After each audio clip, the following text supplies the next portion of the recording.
মার্কিন বিলিয়নিয়ার ব্যবসায়ী ও Tesla space এক্সের প্রধান নির্বাহী ইলন মাস্ক ন্যাটো এবং জাতিসংঘ থেকে যুক্তরাষ্ট্রের বিচ্ছেদের পক্ষে মত দিয়েছেন। তিনি প্রেসিডেন্ট ডোনাল্ড ট্রাম্পের সঙ্গে একমত পোষণ করে বলেছেন, এ দুটি আন্তর্জাতিক সংস্থা থেকে যুক্তরাষ্ট্রকে প্রত্যাহার করার বিষয়ে তার সমর্থন রয়েছে।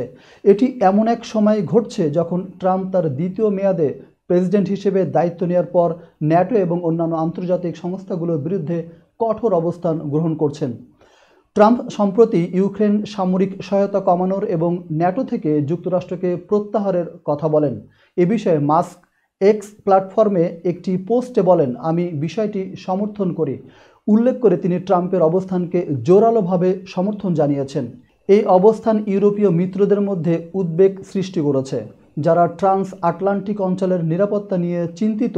যুক্তরাষ্ট্রের পররাষ্ট্র নীতিতে এমন পরিবর্তন বিশ্বব্যাপী নিরাপত্তা পরিস্থিতির উপর গভীর প্রভাব ফেলতে পারে বলে বিশেষজ্ঞরা আশঙ্কা প্রকাশ করেছেন।